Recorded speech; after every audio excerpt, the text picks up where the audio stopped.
புருஷங்கிட்ட சண்டை ஓட்டு வந்து இங்க உட்காந்துக்கிட்டு எப்படித்தான் அப்படி நிம்மதியா தூங்க முடியுதோ. அண்ணி எந்திரிக்க, நான் விளக்குறேன். ஊர் உலகத்துல எந்த ஆம்பளையும் குடிக்காமையா இருக்கிறான்?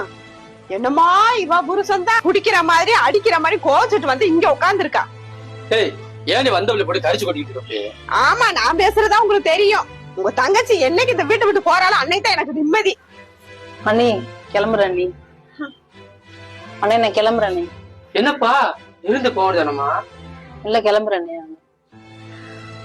ஏய், வந்தவளை இப்படி திட்டி வச்சுட்டீல, இப்போ சந்தோஷமா? ஏங்க நீங்க என்ன தப்பா புரிஞ்சுக்கிட்டீங்க. நான் ஏற்கனவே தம்பிட்ட போன் பண்ணி பேசிட்டேன். அவன் இனிமே நான் குடிக்க மாட்டேன், சண்டை போட மாட்டேன்னு சொல்லிட்டான். குடும்பம்னா பிரச்சனை இருக்கத்தாங்க செய்யும். எந்த பிரச்சனையா இருந்தாலும் இந்த பிள்ளை அங்க இருந்துதானாங்க சமாளிக்கணும். அதுக்காக கோச்சுக்கிட்டு இங்க வந்தா பிரச்சனை தீருமாங்க?